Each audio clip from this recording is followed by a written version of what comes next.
J'étais en train ces derniers jours de préparer cette conférence. J'ai eu le mérite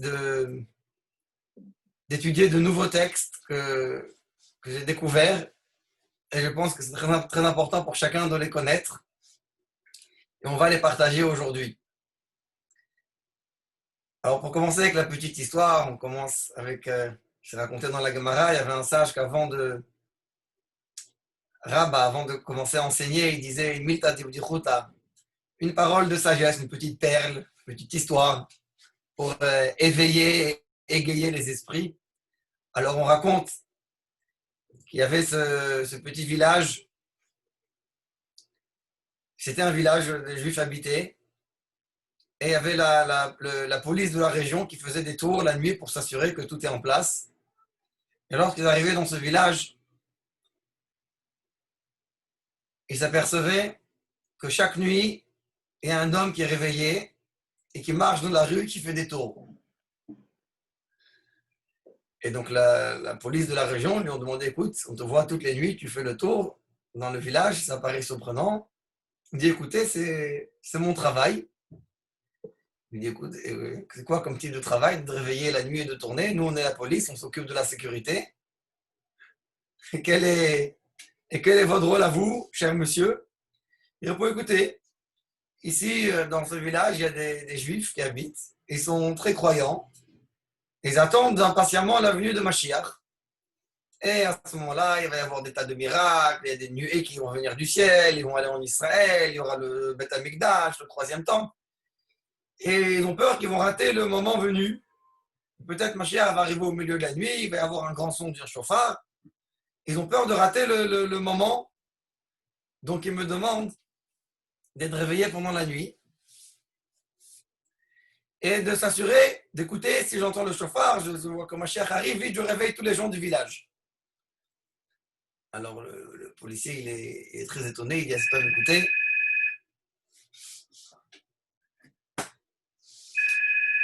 je vois que vous êtes là comme ça, en train de tourner dans le village, mais un travail comme ça gagne bien. Alors l'homme il répond, je ne sais pas si ça gagne bien, mais en tout cas, je suis sûr de garder ce travail pour encore longtemps. Alors lui, il pensait que lorsqu'il allait attendre Mashiach, il allait attendre encore longtemps.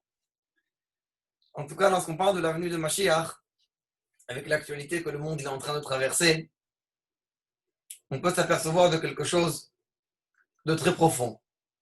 On va l'étudier dans des textes. Et ça, c'est une chose, le sujet, il est simple, il peut paraître simple, mais on va l'étudier aujourd'hui de façon profonde. Et le thème, il est le suivant. Si, avant que cette histoire de Covid-19 a débuté,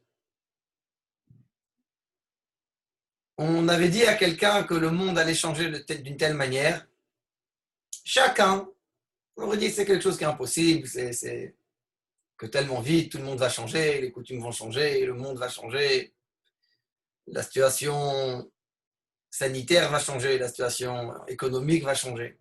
C'est pas possible. Et on a vu comment, très rapidement, en quelques jours, en quelques semaines, en quelques mois, pays après pays, sur tout le monde il a changé. Et cette idée-là que le monde il change tellement rapidement, c'est une idée que chez nous, à Israël, est tellement profonde dans la foi de la venue de Mashiach, la Emouna, l'attente du Mashiach. Mashiach, ça va être un monde tellement différent. On dit comment c'est possible que le monde il va changer d'une façon tellement différente, il n'y aura plus de guerre, il n'y aura plus de soucis, on va être occupé seulement à connaître Hachem, c'est pas possible, c'est un autre monde. Et lorsqu'on entend quelqu'un qui parle de Mashiach, parfois notre côté Yetzer Hara, notre âme animale peut dire mais une telle chose, c'est bon, c'est la Emouna, c'est la foi, mais c'est tellement lointain. Et là, on voit comment, tellement rapidement, le monde entier il a changé. Alors, s'il a changé tellement rapidement pour quelque chose de négatif, à plus forte raison qu'il peut changer tellement rapidement pour quelque chose de positif. À propos de négatif et positif, quelqu'un m'a dit que dans cette année, il y a un mot qu'on ne voulait pas entendre, c'était positif. On voulait toujours entendre qu'on est négatif. Mais il faut savoir utiliser le positif de la bonne façon. Être dans le bon positif. On va, pour entrer dans le thème de notre étude, commencer avec un passage du Talmud, duquel on va essayer de comprendre le temps que cela prend pour vivre dans une situation messianique. C'est-à-dire, aujourd'hui, on est en exil. La venue de Mashiach sera complète seulement quand le Mashiach va se libérer, va se dévoiler. De la même façon que Moshe Rabbeinu il est venu nous sortir d'Égypte, Akadosh Baruch Hu va choisir un être humain qui va être le Goël, le libérateur, comme Moshe était le libérateur à la sortie d'Égypte, et qui va amener le peuple juif en dehors de cet exil, qui n'est pas seulement un exil géographique, mais qui est un exil d'État. C'est un état spirituel d'exil, où Dieu est en exil, où la Shrina elle est en exil, où nous-mêmes on est en exil. Et ce libérateur, ce Moshe de notre génération, il va nous amener dans cette nouvelle ère, dans ce nouveau monde. À ce moment-là, le Beth Amikdash va être reconstruit à Yerushalayim, le peuple lui va être rassemblé à Yerushalayim, et là, ce sera le moment de la venue de Mashiach qui commence. C'est-à-dire l'ère messianique, la Géoula, la libération, on ne sera plus en exil.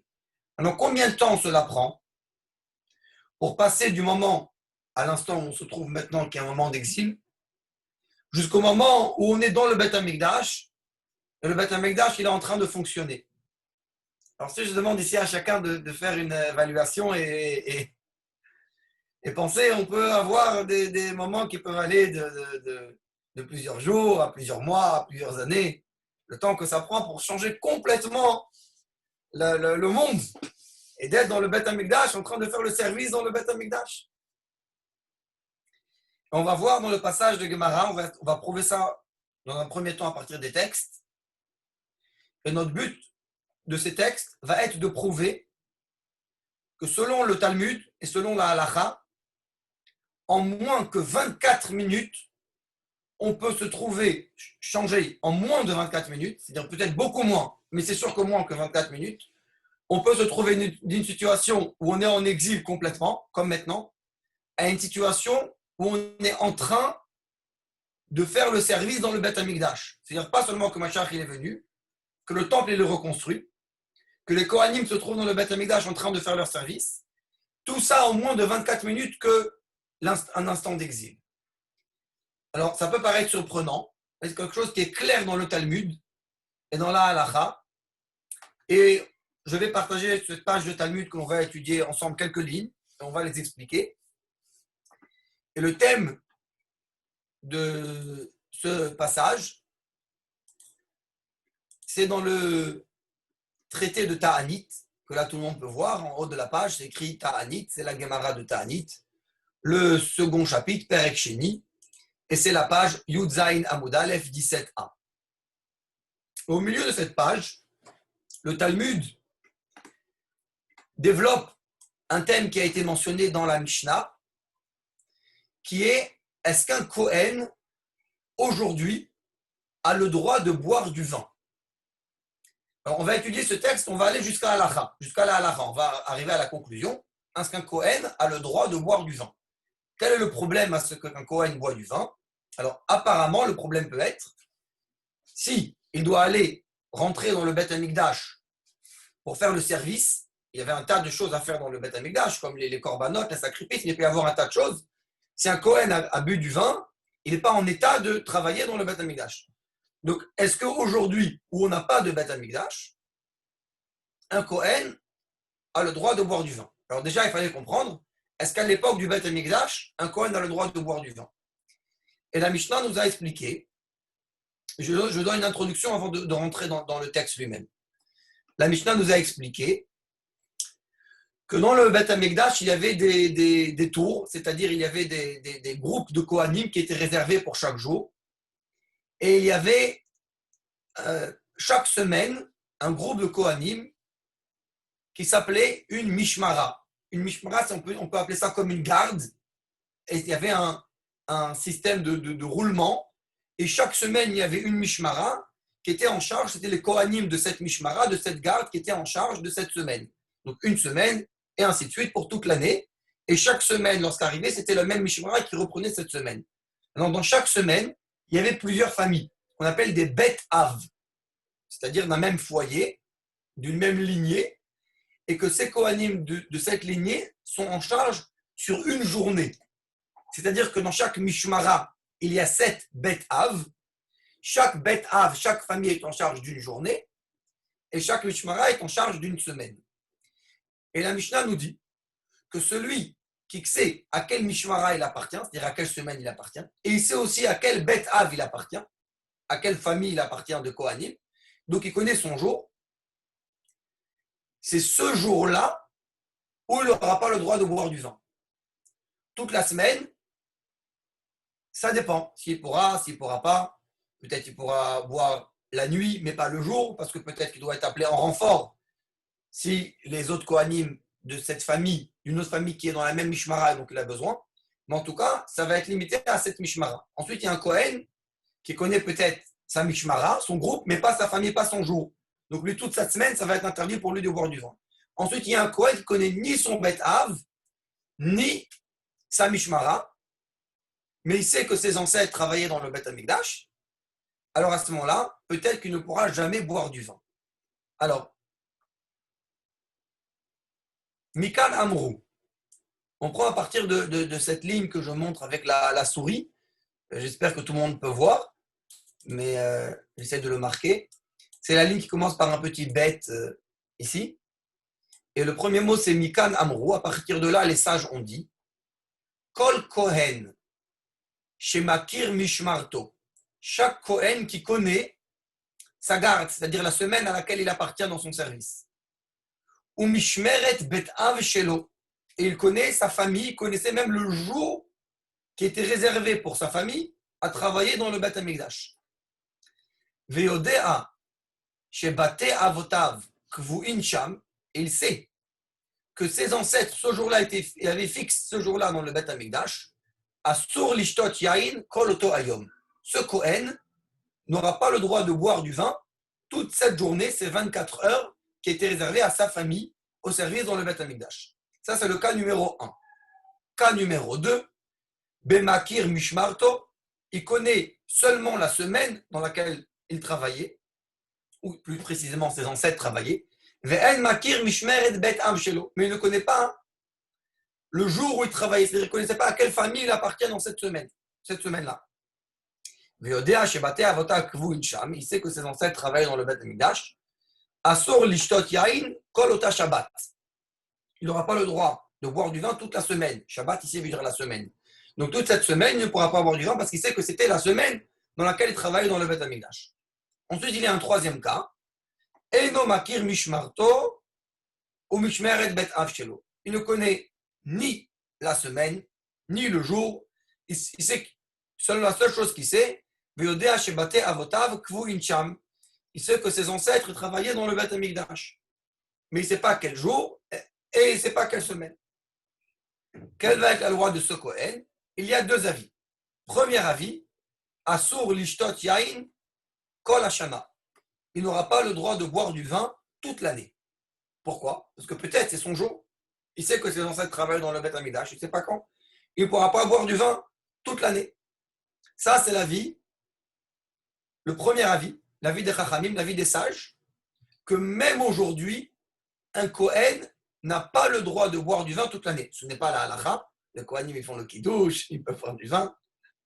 Mais selon le premier avis, qui est l'avis des Chachamim, un Kohen aujourd'hui qui ne connaît pas sa famille, c'est-à-dire dans quelle famille il appartenait, et c'est le cas de sûrement tous les Kohanim, ne peut pas boire du vin toute l'année. Rabbi Omer, une seconde opinion, c'est celle de Rabbi. Rabbi Omer Rabbi dit, Omer Ani, moi je dis, Asur lishtot yain leolam. Théoriquement, on ne peut pas, un Kohen, il ne peut pas boire du vin toute l'année s'il ne connaît pas sa famille, parce que peut-être ça va arriver son moment de faire son service. Avalma et c'est, mais que va-t-on faire chez Takanato que sa solution, Kalkalato? On est tellement de temps en exil. Et à cause de cela, on peut boire du vin. Amar Abaye dit, Keman shatnu haidna kahane, chamra. Comment les Kohanim boivent du vin aujourd'hui? Et la Gemara répond que Rabbi, comme le deuxième avis. Puisqu'il y a deux avis, est-ce que les Kohanim peuvent boire du vin ou pas? on suit le deuxième avis, qui est l'avis de Rabbi Yehuda Hanassi, qui dit que puisqu'on est tellement de temps en exil, alors on ne va pas interdire à tous les Kohanim de boire du vin tout le temps. Alors à cause de cela, ils peuvent boire du vin. Et on va essayer de comprendre de quoi dépend ce débat. Alors pour comprendre la raison de ce débat, on va aller étudier un deuxième passage du Talmud. Alors on a ici, pour conclure le premier passage qu'on a ici dans le traité de Ta'anit, on a eu deux opinions.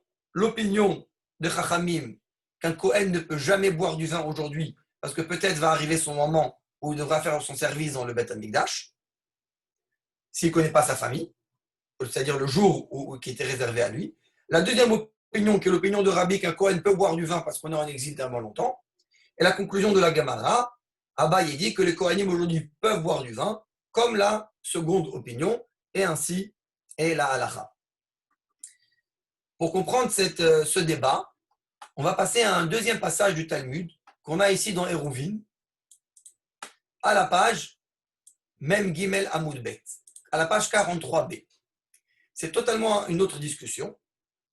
Ici, on a de la discussion d'un nazir. Un nazir, c'est quelqu'un qui fait un vœu d'être un nazir, il fait une promesse à Hachem d'être un nazir, et parmi les interdictions qui vont tomber sur lui, c'est de ne pas se couper les cheveux et de ne pas boire du vin. Maintenant, lui dit comme ça, je suis nazir, mais pas aujourd'hui. Je suis nazir à partir du jour où Mashiach vient. On va le voir dans le texte, ça commence dans la page d'avant, même Aleph à la page 1. En bas de la page, c'est écrit comme ça. Tashma, viens écoute. C'est dans la dernière ligne de cette page. Hareni Nazir, Beyom Sheben David Ba. Je deviens un nazir le jour où Mashiach vient. C'est-à-dire que le jour où Mashiach vient, je bois pas du vin ce jour-là, ou à partir de ce jour-là, pour une certaine durée. Maintenant, le jour où Mashiach vient, tout ce jour-là, il ne peut pas boire du vin. Si Mashiach il arrive au milieu de la journée, lui, il n'aura pas le droit de boire du vin depuis le début de cette journée, parce que toute la journée où Mashiach vient, il ne peut pas boire du vin. Maintenant, il ne peut pas savoir quel jour Mashiach il va venir. Alors, il ne peut jamais boire du vin. Et la Gemara, elle dit, attention, il y a une différence entre Shabbat et la semaine. Et la Gemara rentre ici dans toute une discussion. Est-ce que Mashiach peut venir le Shabbat ou Mashiach peut venir seulement pendant les jours de la semaine? On va regarder cette discussion dans le Talmud, on va l'expliquer. Et le Talmud dit, donc celui qui dit je suis nazir le jour où Mashiach vient, mutar lishtot yain, beshabbatot biyamim tovim. Il aura le droit de boire du vin le Shabbat les jours des fêtes. Pourquoi? Parce que ce jour-là, Mashiach ne vient pas. Attention, on va arriver à la conclusion que Mashiach peut venir chaque jour, y compris le Shabbat et les jours des fêtes. Mais pour l'instant, la Gemara dit qu'il aura le droit de boire du vin le Shabbat et les jours de fête, parce que Mashiach ne vient pas ces jours-là. Et elle va dans la page suivante tout de suite expliquer pourquoi. Mais par contre, là je passe au côté B de la page, Ve'asur lishtot yain kol yemot achol. Mais il ne pourra pas boire du vin durant toute la semaine. Pourquoi? Parce que n'importe quel jour Mashiach il peut venir, et lui il a dit je ne bois pas du vin le jour où Mashiach vient. Et la Gemara elle rentre dans un débat pour comprendre la différence qu'il y a entre le Shabbat et les jours de la semaine. On va rentrer un peu dans ce débat, on va tout de suite revenir à notre sujet. I amrat bishlama yesh trumin, ainut yevesh shabbatot ou biamim tovim mutar. Et la Gemara elle rentre ici dans une discussion que Mashiach il doit venir. Est-ce qu'on peut pendant Shabbat faire un voyage? Alors Shabbat il y a une interdiction qui s'appelle Trumin. Trumin, c'est l'interdiction de se déplacer Shabbat d'une distance plus de 1000 amot, qui veut dire environ 1 km, en dehors de la ville, c'est-à-dire dans un endroit où les maisons s'arrêtent. Tant qu'on est dans une continuité de maisons, on peut marcher Shabbat autant de temps que l'on veut. Par contre, lorsque les maisons s'arrêtent et on sort de la ville, du village, on n'aura pas le droit de marcher Shabbat plus que 1 km. C'est-à-dire que même si quelqu'un il voulait aller Shabbat d'un village à l'autre à pied, et à plusieurs kilomètres de distance, au milieu il y a une forêt, ce sera interdit le Shabbat de traverser cette forêt. Alors, lorsqu'on habite dans une grande ville, cette interdiction, on ne la rencontre pas souvent, mais il peut arriver des moments où on se trouve dans un endroit un peu plus isolé, on se trouve dans un petit village dans la montagne, où on veut Shabbat aller faire une randonnée ou une promenade, ce sera interdit d'après la halacha, d'après la loi, de se déplacer plus que 1 kilomètre après la dernière maison du village. Parce qu'à ce moment-là, on fait l'interdiction de Troumine. À tel point que les Chachamim, ils ont fait un système qui s'appelle Eruv et Troumine, que c'est entre deux villages, il y a 2 kilomètres, et quelqu'un il aura besoin de Shabbat du village A au village B, il va mettre avant Shabbat un Eruv, c'est-à-dire qu'il va mettre un plat qu'il va garder sur un arbre ou sur un endroit, juste entre les deux villages à 1 kilomètre. Il va fixer cet endroit-là comme son épicentre. Il aura le droit de se déplacer à 1 kilomètre tout autour, c'est-à-dire un diamètre de 1 kilomètre à partir de ce centre-là, qui est cet arbre qui est entre les deux villages. Et donc, il pourra se déplacer 2 kilomètres d'un village à l'autre, puisqu'il n'aura jamais été plus loin que 1 kilomètre de l'endroit où il a placé son héros. En tout cas, c'est les lois de Shabbat qui est la loi de Hérouvin. Maintenant, le Talmud rentre ici dans un débat. C'est le terme de ce débat, le traité s'appelle Hérouvin. Est-ce qu'il y a Troumine, les Malamé Asara? Est-ce qu'il y a l'interdiction de se déplacer plus qu'1 kilomètre quand on est au-dessus de d'Itfarim, c'est-à-dire au-dessus d'1 mètre au-dessus du sol? Alors, comment quelqu'un se déplace au-dessus du sol? On ne vole pas. Alors, il y a plusieurs possibilités. Ça peut être en bateau, parce que si le sol, la mer, elle est plus haute que 1 mètre de profondeur, oui, ce qui est le cas en général, peut-être à part dans une petite rivière, mais à ce moment-là, est-ce quand on se déplace 1 kilomètre en bateau au Shabbat, on fait cette interdiction de Troumine? C'est un débat. Ou bien s'il y aurait peut-être des formes de poteaux qui sont placés sur le sol et quelqu'un y marche au-dessus. Bon, en tout cas, la question elle est comment Mashiach va se déplacer d'une tellement grande distance. Est-ce qu'il y aura Shabbat l'interdiction de Troumine? Et par rapport à ça, le Talmud dit que Shabbat, il ne pourra pas venir parce qu'il doit venir d'une longue distance. Mashiach, il doit venir, il va venir au Beddin, il va venir à ce Sanhedrin qui va être rassemblé à ce moment-là pour annoncer sa venue, pour qu'on puisse le reconnaître. Donc Shabbat, ça va être compliqué pour lui de venir. Donc s'il ne peut pas venir Shabbat Yom Tov parce qu'il y a cette interdiction de Troumine, à ce moment-là, celui qui dit je ne peux pas boire du vin le jour où Mashiach vient, il pourra boire du vin le jour du Shabbat et le jour de Yom Tov. Et une fois que la Gemara rentre dans ce débat, elle dit non, ce n'est pas pour cette raison, c'est parce qu'il y a où un avis, il doit venir le jour d'avant la venue de Mashiach, il doit venir avant, et il ne va pas venir veille de Shabbat pour ne pas déranger les Juifs, parce que la veille de Shabbat, on est occupé aux préparatifs. Et la Gemara, elle repousse, et elle dit que va Muftach l'Ain l'Israël, même si on dit qu'Israël, nous a déjà dit chez En Eliyahu Ba, lo be'irve Shabbatot velo, be'irve Yamim Tovim mipnei hatoreach. Et parce qu'Eliyahu ne va pas venir veille de Shabbat, on est occupé, chacun on est dans les courses, alors si Eliyahu va venir, donc s'il ne vient pas veille de Shabbat, Eliyahu Hanavi, et il vient, c'est lui l'annonceur de la venue de Mashiach, donc Mashiach ne peut pas venir Shabbat. Et la Gemara dit non, quand Mashiach va venir, il y aura plein de gens qui vont travailler pour nous. À ce moment-là, même si on sera occupé veille de Shabbat à organiser la venue de Mashiach, on aura quand même des tas de serviteurs et de servantes qui pourront nous faciliter on aura plein d'aides pour faciliter à nous préparer le Shabbat. En tout cas, ce qui nous concerne à nous dans ce texte de Talmud, c'est l'interdiction de boire du vin. Pour quelqu'un qui a dit, tu ne bois pas du vin le jour où Mashiach vient. Alors, à côté du texte de la Gemara, il y a un texte qui s'appelle le Tosfot.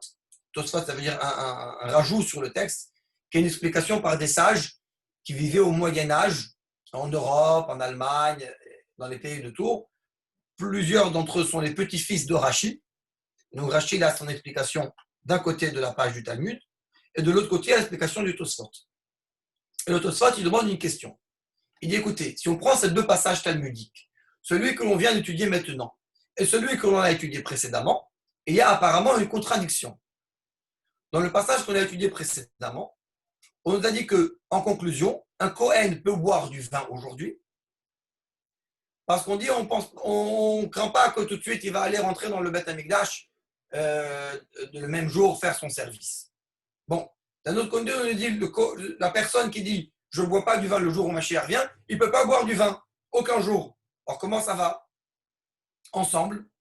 Si on dit que celui qui dit je ne bois pas du vin le jour où Mashiach vient, il ne peut pas boire du vin aucun jour, alors selon cette même logique, un Kohen n'aura jamais le droit de boire du vin, parce que Mashiach va venir, il devra aller dans le Beth Amikdash.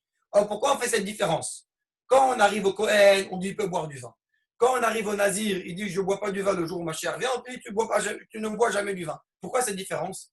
Et tout de suite, il va nous expliquer quelque chose de formidable. Il va expliquer ce qu'il y a dans le fond de ce débat. Et je le lis dans le texte. Vim Tomar. Et si tu vas poser une question, Maïshna, quelle est la différence Delo asrin an Kohen lishtot leolam yain. Pourquoi on n'interdit pas au Kohen de boire toujours du vin? Kedamrin an besanedrin. Et le texte qu'on a été ramené, Avalma et ese chez Takanato Kalkalato, on l'a étudié dans le texte de Ta'anit, nous, en disant que la façon comment le Kohen il peut boire du vin, c'est la Kalkala, c'est-à-dire c'est le fait qu'on est en exil tellement d'années. Piroché Avru Kama Shanim Shelo Nivne Abayit. Ça s'est passé tant d'années que le temple n'a pas été construit. À cause de ça, le Kohen il peut boire du vin. Ben David qui a. Pourquoi on ne dit pas que le Ben David, le descendant de David qui est le Mashiach, va venir et à ce moment-là, il ne pourra pas boire du vin comme on dit ici pour le Nazir.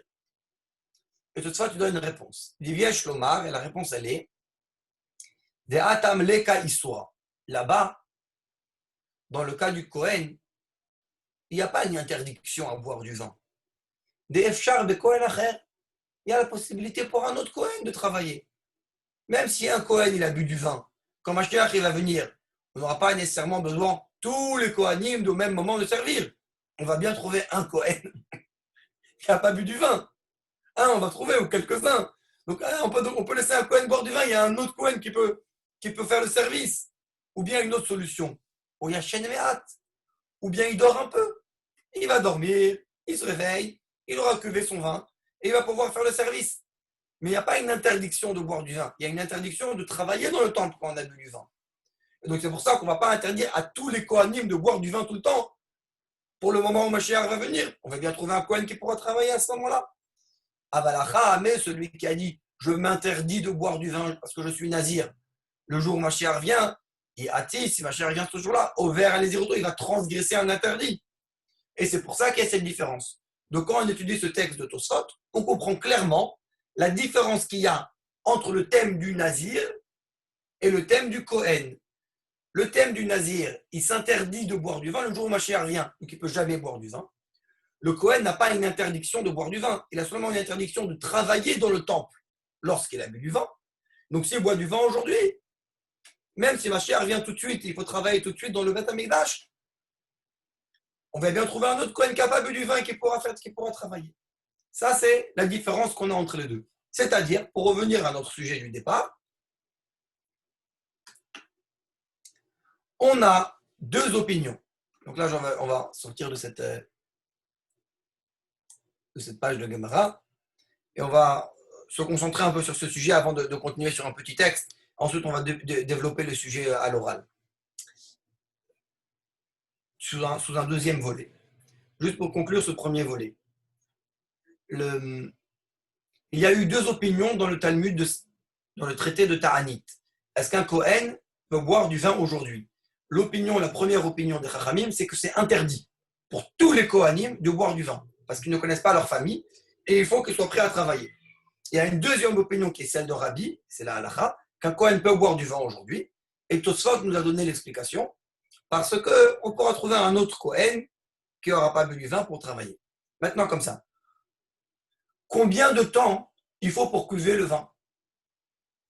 Et ça, c'est écrit dans la halakha. Il y a dans les lois de la tefila, quelqu'un qui a bu du vin, qui a bu un révi'it, une quantité de vin. La halakha nous dit, Kede hiluch mil, le temps de marcher 1 mille. 1 mille, c'est environ 1 kilomètre, un peu plus ou un peu moins. Le temps de marcher 1 mille, c'est le temps qu'il faut pour cuver une petite quantité de vin, le révi'it de vin de laquelle on parle ici, qui est interdite. C'est-à-dire que l'on craint que c'est possible que moins que le temps de marcher 1 mille, le Kohen se retrouve déjà dans le Beth Amikdash en train de devoir faire son service. C'est pour ça que les Chachamim interdisent à tout le monde, tous les Kohanim de boire du vin toujours. Et même Rabbi qui permet, il dit on aura un autre qui n'aura pas bu qui pourra faire son service. Pourquoi? Parce qu'en moins que le temps de marcher 1 mille, on peut se retrouver dans le Beth Amikdash en train de faire ce service, en train de travailler dans le Beth Amikdash. C'est pour ça que les Chachamim interdisent à tous les Kohanim de boire du vin. Maintenant, on va regarder quel est le temps. Quel est le temps qu'il faut pour marcher 1 mille? Il y a plusieurs opinions. Je vais juste lire ces opinions dans le texte. On va les lire ensemble. Il y a 3 avis du temps qu'il faut pour marcher 1 mille. Premier avis, Esrei Dakot. 18 minutes. Il y a tout un calcul. Combien c'est le temps de marcher 1 mille, du lever du soleil au coucher du soleil. En tout cas, le premier avis, c'est que c'est 18 minutes. Tout le monde a Esrei. Le deuxième avis, dans la halacha, des shiur 1000 ou Esrim ve'arba dakot. C'est 24 minutes. Et un troisième avis, Shita nosefet, des shiur 1000 ou Esrim ou shtaim vachetzi dakot. C'est 22 minutes et demie. Donc on a trois avis. Le moins, c'est 18 minutes. Le plus, c'est 24 minutes. Au milieu, il y a un avis qui dure 22 minutes et demie. C'est-à-dire, on va prendre l'avis le plus long, 24 minutes. C'est-à-dire que c'est possible, d'après la Gemara, que dans moins de 24 minutes, le Kohen se trouve dans le Beth Amikdash en train de travailler. Et pour cela, il y a un avis qui ne doit pas du tout boire du vin. Un autre avis qui dit on va trouver un autre Kohen. Et donc il pourra boire du vin parce qu'il y en aura un autre qui n'aura pas bu du vin. Mais d'après tout le monde, c'est possible que dans moins de 24 minutes de maintenant, d'un moment où un Kohen n'a pas le droit de boire du vin, donc on parle d'un moment où Mashiach n'est pas là, peut-être qu'on va lui interdire de boire du vin parce qu'il devra faire le service dans le Beth Amikdash, il n'aura pas le temps de dormir 1 000 et pour cuver le vin qu'il a bu. Ça, c'est une preuve, selon la Gemara, selon le Talmud, que d'une façon tellement rapide, le monde il peut changer de façon tellement vite. Et là, on revient à notre sujet, à la façon comment le monde il change. Et je voudrais dire dessus 3 points. La première chose,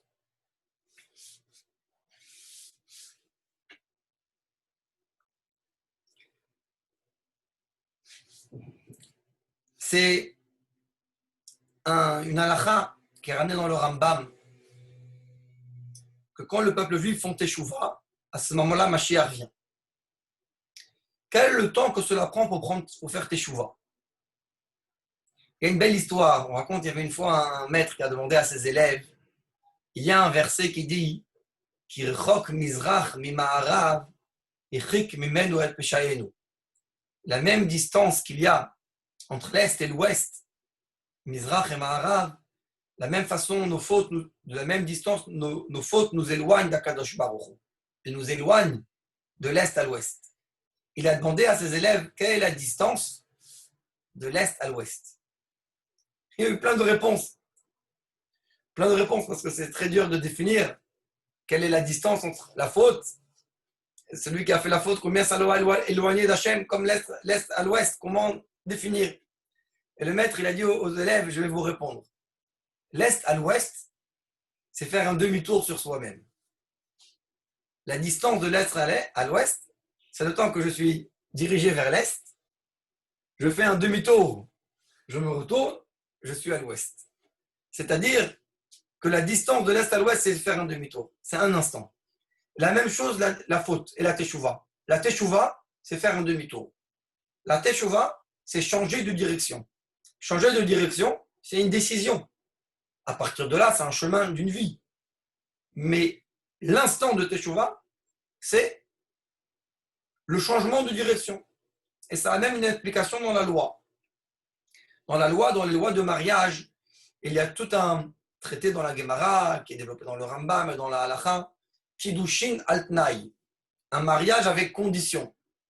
C'est bien sûr, évidemment, aujourd'hui c'est théorique, ce qu'on va dire, ça n'a pas d'application concrète, mais ce serait le cas théorique qui est ramené, où un homme, il donne la bague à celle qu'il choisit pour être sa femme, et il lui dit, tu es marié à moi, à condition que je suis un tzaddik d'amour, c'est-à-dire un tzaddik complet, entièrement tzaddik. Donc le mariage, pour qu'il soit valide, il dépend de cette condition, que cet homme est entièrement tzaddik. Alors, est-ce qu'il est marié ou pas? Qui peut témoigner? Et admettons qu'on sait ce qu'il a fait hier et avant-hier, et pas nécessairement c'était des actions de tzaddikim. Est-ce qu'il est marié ou pas? Et la halakha, elle est que, oui, peut-être il est marié, mais ça fait dans le doute, peut-être il est marié. Même si hier ou avant-hier, ou ça fait 1 heure, il a agi des actions qui sont des actions qui ne sont pas des actions de tzaddikim, peut-être que maintenant il a fait teshuva. En cet instant-là, il a fait teshuva. Et il a décidé d'être un tzaddik. Et Dieu peut témoigner sur lui qu'il est un tzaddik, alors peut-être que c'est valide. Donc il n'y a pas de façon de prouver que ce n'est pas valide. Bon, qu'est-ce qu'il faut faire? C'est notre question. Mais en tout cas, on ne marie pas aujourd'hui avec une condition. Mais on voit dans cette halakha que de devenir un tzaddik gamour, un tzaddik entier, même pour quelqu'un, peu importe ce qu'il a fait le jour d'avant, s'il décide dans un instant, il peut devenir un tzaddik complet. C'est écrit que même un soupir qu'un juif pousse, c'est une teshuva. Lorsqu'on pousse un soupir sur notre situation spirituelle, même matérielle, on dit, voilà, je devrais être mieux, c'est une teshuva. Cette teshuva, c'est un instant. Après, c'est un travail d'une vie. Donc, le Rambam dit qu'avec la teshuva, on amène Mashiach. Combien de temps ça prend la teshuva? Un instant. De combien de temps il prend le Mashiach pour venir? Un instant. Le temps de la teshuva, c'est le temps qui amène la venue de Mashiach. Ça, c'est le premier point. Le deuxième point, c'est le changement de mentalité. Et ça, c'est quelque chose où on va revenir par rapport à la situation du monde aujourd'hui. Il y a des choses qui peuvent paraître impossibles, ou peuvent paraître pas logiques, ou peuvent paraître pas dans les normes, et très rapidement, ça devient les normes. Ça change la mentalité, le changement de mentalité. Au cours de l'histoire du monde, les mentalités ont beaucoup changé. Pas seulement entre les régions, mais surtout dans le temps. Il y a des mentalités, des choses qui étaient normales de faire dans les générations précédentes. Aujourd'hui, ça a changé. Des tas de choses. Chacun il peut trouver énormément d'exemples dans la vie. J'ai lu une très belle lettre où quelqu'un a demandé au rabbi une question au sujet des corbanotes, des sacrifices dans le temple. Un des services, ou le service essentiel du Beth Amikdash, c'était les sacrifices. Et ce sujet-là, aujourd'hui, dans le monde moderne, c'est quelque chose qu'on a du mal à comprendre. D'aller prendre un animal, de l'amener au Beth Amikdash, de l'égorger. Est-ce que chacun s'imagine qu'il va aller maintenant, demain matin, il va aller au Beth Amikdash, il va tirer un agneau, il va l'amener au Kohen, et ça va être... Évidemment que derrière ça, il y a des mitzvot et quelque chose de spirituel, d'énorme, mais dans son sens simple, c'est dur à percevoir ça. Pas seulement on n'est plus des bergers qui vivent avec ces animaux, mais même cette mentalité. Et quelqu'un a demandé au rabbi, peut-être que vu que le monde il a évolué et les mentalités ont changé, alors peut-être ça va être un peu différent quand Mashiach va venir. Évidemment, pour chacun qui connaît les textes et qui prie chaque jour, on demande à Kadosh Baruch Hu, V'techazena enenu b'shuvcha letzion berachamim, ramène-nous à voir le Tzion, V'ashev ha'avoda ledir betecha, et ramène le service dans le Beth Amikdash, on prie sans arrêt, et on mentionne les korbanot sans arrêt dans les prières, plusieurs fois par jour, matin et après-midi, le Shabbat et les Moussafim, les sacrifices des fêtes. On comprend la place centrale que ça a, on comprend. Du moins, on sait que la place centrale que les sacrifices ont dans le service des Beth Amikdash dans la vie d'un juif. Mais celui qui a écrit cette lettre, il a écrit dans cet esprit pour dire peut-être les mentalités ont changé. Et le rabbi lui a répondu quelque chose de très profond. De la même façon qu'aujourd'hui, la mentalité elle a changé par rapport à ce qu'il y avait des générations précédentes, de la même façon que Mashiach va venir, les mentalités vont aussi changer. Ce qui peut paraître pas normal aujourd'hui va être normal à ce moment-là. Les mentalités elles vont évoluer. Parce qu'aujourd'hui on pense qu'il est normal. Aujourd'hui il y a plein de choses dans le monde qui peuvent paraître normales, qui ne sont pas normales. Et la mentalité elle va évoluer, on va changer de perception. Et ça, c'est un vrai exemple que l'on peut voir dans cette dernière année, comment des tas de choses qui étaient incroyables, qui étaient impensables dans le monde, comment le monde fonctionne, sont devenues des normes, des termes, des choses de distance sociale, enfin, des tas de normes, de choses qu'on s'est habitué, à tel point que certaines choses, ça peut être normal. Même ça va être presque difficile à revenir comme c'était avant. Le monde, il a changé. Et donc, c'est juste un exemple pour dire comment les mentalités peuvent changer, comment le monde peut changer de façon tellement rapide. Le monde, comme ça, il va changer quand Mashiach va venir. Et là, on arrive au troisième point, qui est un point central. Je vais le dire en hébreu, et on va l'expliquer, on va le développer. Et ça, c'est pour expliquer l'état d'esprit, la mentalité qui va changer lorsque Mashiach va venir, comme c'est expliqué dans la Chassidoute, pour comprendre ce qu'on doit faire aujourd'hui, pour commencer à vivre aujourd'hui avec cet état d'esprit. Je vais lancer cette phrase et je vais la développer. Il y a deux perceptions d'Hachem et du monde. Perception numéro 1, Olamot bepshitut, ve'elokut be'itrachut. Le monde, il est évident. Olamot, le Olam bepshitut, il est pashut, c'est évident qu'il est là. Ve'elokut et Akadosh Baruch Hu, la présence d'Hachem be'itrachut. C'est quelque chose de nouveau. Perception numéro 1. Perception numéro 2, et le coup de Pshitut.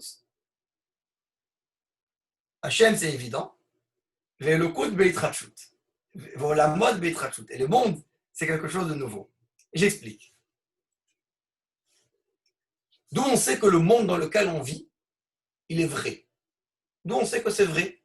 D'où on sait que tout ce qu'on voit, ce n'est pas une illusion. Vous savez, quand quelqu'un fait un rêve, au moment du rêve, il pense que c'est vrai. Seulement quand il se réveille, il s'aperçoit que ce n'est pas vrai. Mais au moment du rêve, il pense vraiment que c'est vrai. Alors, qui dit que le monde dans lequel on vit aujourd'hui, ce n'est pas une grande illusion, et qu'un jour on va se réveiller, et on va s'apercevoir que ce n'est pas vrai. Alors je dis, le monde c'est vrai. Je me demande juste, bien sûr que c'est vrai. On va tout de suite dire pourquoi. Mais pourquoi c'est vrai? Qui dit que c'est vrai? Qui me garantit que c'est vrai? Alors il y a deux perceptions. Il y a une perception, on va commencer avec celle qui est la plus originale, la plus loin de nous, parce que c'est écrit dans la Torah, Bereshit bara Elokim et hashamayim et haaretz. Au commencement, Dieu créa le ciel et la terre. Donc si la Torah dit Hachem a créé le monde, donc c'est vrai que le monde est là, parce que la Torah témoigne qu'Hachem a créé le monde. Seulement, il y a deux approches. Une approche qui est l'approche des tzadikim, qui est l'approche des anges, qui est l'approche au moment où on voit Kadosh Baruch Hu, que la fait que Dieu il est là, c'est évident. Ça, c'est normal. Ensuite, on comprend aussi qu'il y a un monde. Ça, c'est Beitrachut, ça, c'est ce qu'il y a de nouveau. De nouveau. Ça, c'est le niveau des tzadikim, un grand niveau. Le niveau simple, le niveau des gens d'entre nous, le fait que le monde il est là, c'est évident parce qu'on le voit, parce qu'on le touche, parce qu'on y vit. On doit étudier et comprendre et faire un effort. On nous apprend que Dieu est là, qu'il y a la spiritualité, il y a quelque chose au-delà de la dimension de ce que notre œil voit. Et il y a Dieu qui crée le monde à chaque instant. Ça, c'est quelque chose qu'on va apprendre, qu'on va étudier, qu'on va penser, qu'on va croire qu'il y a dans notre cœur. Donc, il y a deux approches différentes. Qu'est-ce qui est évident et qu'est-ce qui est un ridouche, qu'est-ce qui est quelque chose de nouveau? Pour donner un exemple, pour concrétiser cette idée, on peut comprendre ce qu'il y a eu au moment de Matan Torah, au moment du dévoilement de la Torah. Au moment du dévoilement de la Torah, on a changé de ce qu'on est habituellement. Habituellement, le fait que le monde il est là, c'est normal. Le fait que Dieu il est là, bon, on croit. C'est quelque chose on croit, mais c'est pas évident à un point comme quelque chose qu'on peut toucher. Au moment du don de la Torah, au pied du mont Sinaï, nous étions tous là-bas. À ce moment-là, c'est devenu évident qu'Hachem il est là. Et le monde, bon, comme c'est écrit dans la Torah qu'Hachem a créé le monde, alors aussi il y a le monde. Mais le monde, c'était ce qu'il y a de nouveau. C'était ce qu'il fallait croire. Un très bel exemple, on le voit dans la phrase qui est ramenée dans la Gemara, et Rachid le ramène sur le Passouk, qu'au moment de Matan Torah, on a vu les sons. Shomim et Akolot, Rohim et Akolot. On a vu les sons. Et la Gemara dit, on voyait les sons et on entendait ce qui est vu. C'est-à-dire que normalement, ce qu'on entend au don de la Torah, on l'a vu. Et normalement, ce que l'on voit au moment du don de la Torah, on l'a entendu. Qu'est-ce que cela veut dire? Quelle leçon de ce miracle? On a vu la voix d'Hachem. Qu'est-ce qu'on a vu exactement? Alors voici une très belle explication qui est donnée pour le Rabbi donne dans l'écoute Sichot, dans le Chelek Vav, dans le tome 6, en expliquant ce que l'on voit, c'est ce qu'on en est sûr. Ce que l'on entend, c'est ce que l'on comprend. On n'est pas sûr. Par exemple, si j'ai vu quelque chose avec mes yeux, ils peuvent venir 10 000 personnes me dire que c'est pas vrai. Et si j'ai vu, je suis sûr parce que je l'ai vu. Si j'entends quelque chose, quelqu'un me raconte, même si c'est quelqu'un de confiance, s'il y a plein d'autres personnes qui vont venir me dire que c'était pas comme ça, je peux avoir des doutes. Parce que ce que j'entends, c'est pas évident. Ce que je vois, c'est évident. Normalement, on voit ce qui est évident, c'est ce que l'on voit. Le monde que l'on voit, c'est ce qui est évident. Ce que l'on entend, c'est la spiritualité. La spiritualité, elle est loin de nous. C'est pour ça que ce que l'on voit, on peut le toucher. Normalement, du moins, la majorité des choses que l'on voit, on peut les toucher. C'est une certaine matérialité. Ce que l'on entend, c'est les sons, les vibrations du son. On ne peut pas les palper, on ne peut pas les toucher. Alors la spiritualité, c'est plus ce que l'on entend. La matérialité, c'est ce que l'on voit. Normalement, on voit la matérialité, on entend la spiritualité. Au don de la Torah, ça s'est inversé. On a vu ce que normalement on entend, et on entend ce que normalement on voit. C'est-à-dire que ce qui est devenu évident, c'est ce que l'on entend, c'est la spiritualité. Ça, c'est ce qui est devenu sûr. Akadosh Baruch Hu, ça c'est sûr, ça c'est ce que l'on voit, ce que normalement on entend. Et que ce qu'on entend, qu'est-ce qui est loin de nous? C'est ce que l'on voit. C'était le monde que l'on voit avec nos yeux. Ça, c'est devenu seulement au niveau de ce qu'on entend.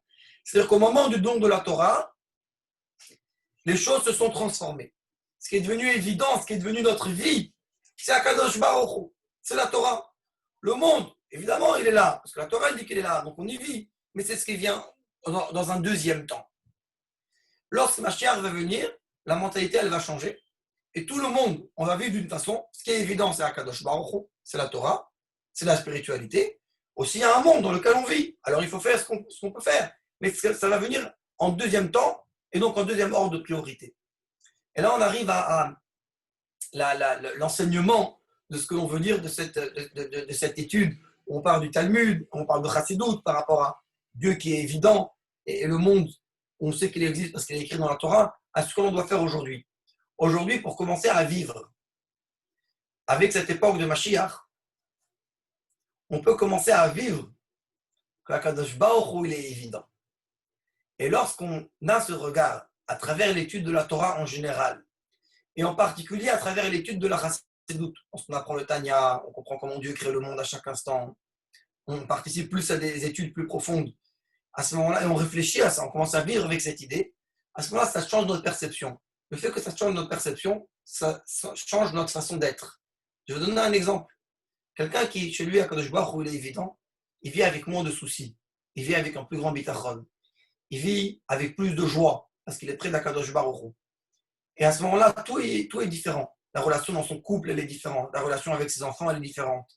Parce que son regard sur le monde, il est différent. Son regard sur le monde, c'est qu'Akadosh Baruch Hu, c'est quelque chose qui est sûr, c'est ce qui est éternel, c'est ce qui est vrai. C'est pour ça que j'existe, pour le servir, pour transmettre ça aux générations à venir. Après, il y a un monde matériel. C'est vrai, il y a un monde matériel. C'est vrai qu'il faut y vivre et qu'il faut faire tout ce qu'il faut pour être en bonne santé, pour réussir, etc. Mais tout ça, c'est pour arriver à Kadosh Baruch Hu. Alors à ce moment-là, on prend tout avec un deuxième degré, ce qui est matériel. Ça nous permet de vivre avec une vraie joie de service d'Akadosh Baruch Hu, avec un vrai entrain de service d'Akadosh Baruch Hu. Et je voudrais conclure ce thème d'aujourd'hui avec ce que j'ai commencé en disant que j'ai appris quelque chose de nouveau. C'est un passage du Zohar que j'ai appris récemment. Je vais vous dire de qui je l'ai entendu. Mais avant de partager ce passage du Zohar, il faut partager un premier passage du Zohar.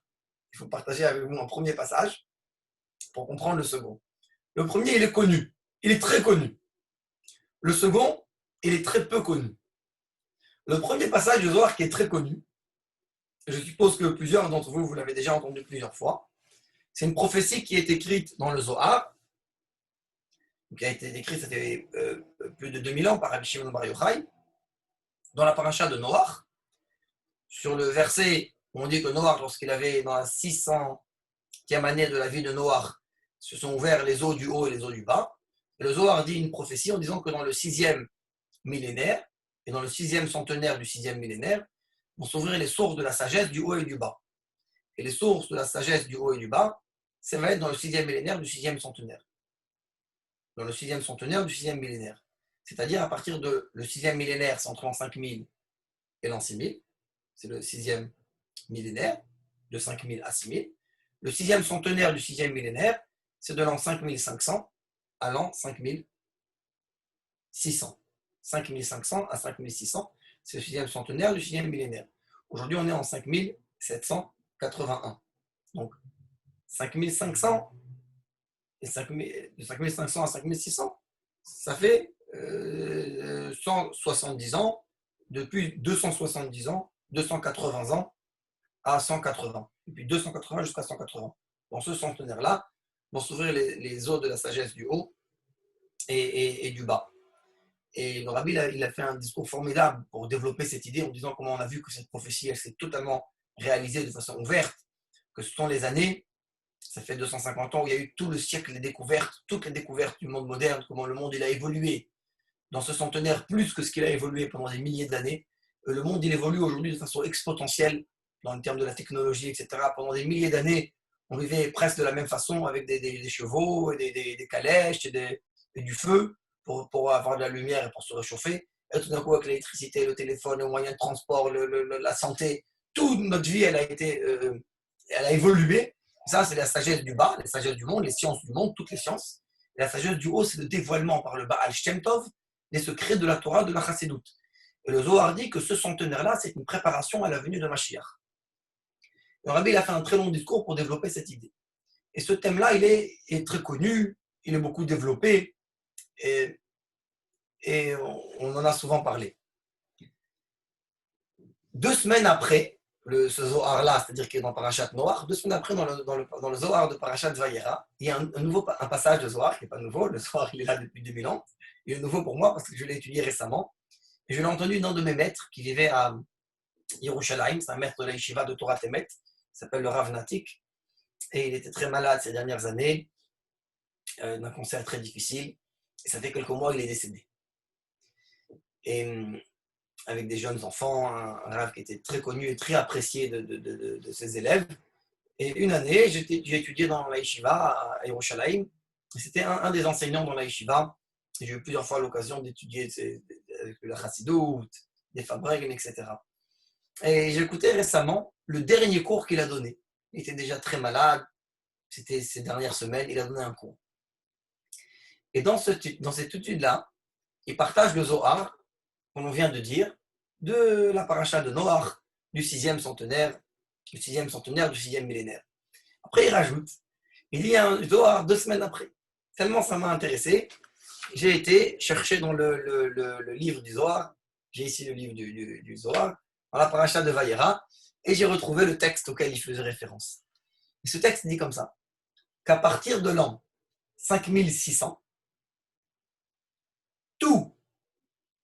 à partir de l'an 5600, tous les 60 ans, ça va être une nouvelle époque. C'est-à-dire que de la même façon que le monde il a tellement évolué, le monde il va évoluer et chaque 60 ans, on va rentrer dans une nouvelle époque en préparation de Mashiach. Et là-bas, il explique, si on prend l'an 5600, on a fini le centenaire duquel le Zohar parle, on rajoute 60 ans, on est en l'an 5660. Et il raconte tout ce qui s'est passé pendant ces années-là. Bon, nous, on va aller directement là où on veut arriver. 5660, on rajoute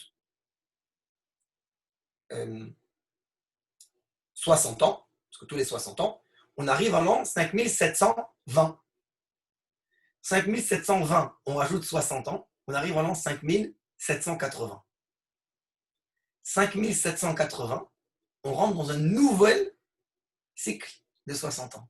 C'est écrit comme ça dans le Zohar. 5780, c'était toute l'année dernière. On est maintenant en 5781.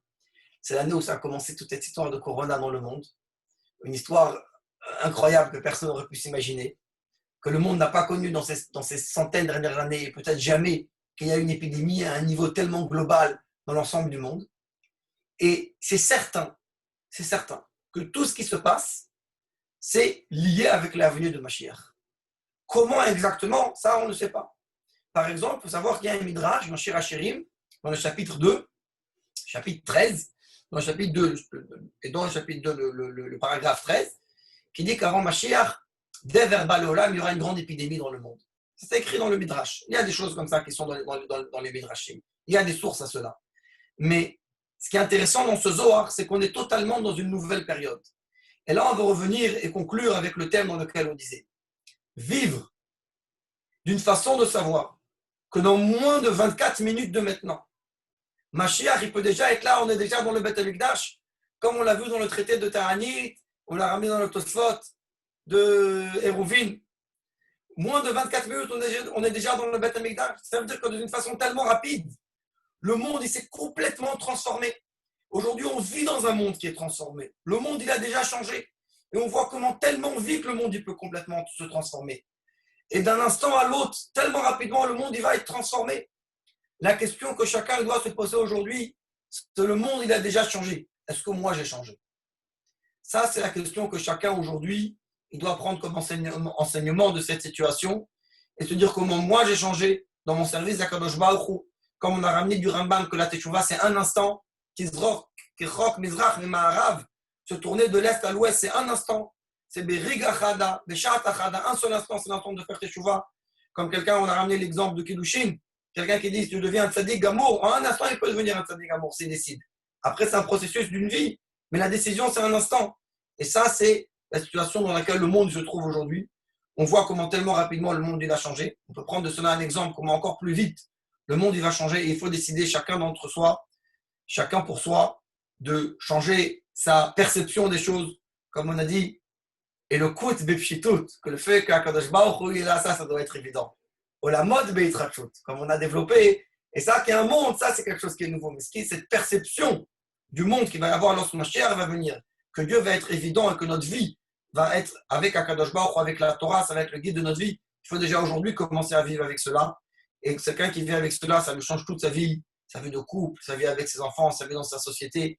Il commence à vivre d'une façon, quand on s'approche d'Akadosh Baruch Hu, alors automatiquement on s'éloigne des disputes et de tout ce qui est négatif. On se rapproche de la paix parce que de la Torah, c'est des rachad, d'achanoam, d'echon et tivotea shalom. Tous ces chemins, ce sont des chemins de paix. Et on s'approche du monde au moment où Malahar et Zeh Hashem, le monde sera rempli de la connaissance de Dieu. Kamaim Layam Echassim, comme l'eau recouvre les océans. Alors espérons, le monde il a déjà changé. Et nous aussi on a déjà changé, parce qu'avec un instant, c'est sûr qu'on a tous déjà chacun poussé un soupir pour faire Teshuvah, qu'on continue dans cet entrain, dans cet élan, et qu'on continue à travers l'étude des textes de la Torah, et en particulier à travers les textes d'études de Chassidut, de commencer à vivre avec Akadosh Baruch Hu tous les jours, à ce moment-là, à vivre avec la venue de Mashiach, et que Akadosh Baruch Hu nous envoie cette délivrance, qu'on sort de toutes ces difficultés, de toutes ces maladies, que tout le monde puisse être en bonne santé, dans la réussite, qu'on puisse entendre uniquement des bonnes nouvelles, que ça suffit tous les malheurs et toutes les difficultés qu'on a déjà connues, et que ce soit dans un monde de paix et de bonne santé. Et Mera Biamenu Amen. Merci beaucoup. Toda Rabba. Bravo, bravo, bravo pour cette magistral sujet sur Mashiach. Ça nous donne tous envie déjà pour être dedans dans moins que 24 minutes. Alors, Be'ezrat Hashem, on souhaite une grande, grande Hatzlacha, Rav Tanchum dans Bet Chabad à Monaco, que Baruch Hashem, ça fait déjà un bon 12 ans de Shlichut à Monaco. C'est le vrai Vaïchi Be'eretz Mitzrayim. Comme quelqu'un il m'a posé la question, il est assis ici, il me demande qu'est-ce qui se passe avec le casino. Pour lui, Monaco, c'est casino. Mais Monaco a beaucoup changé. Monaco est maintenant un endroit de Torah. C'est ça Monaco aujourd'hui.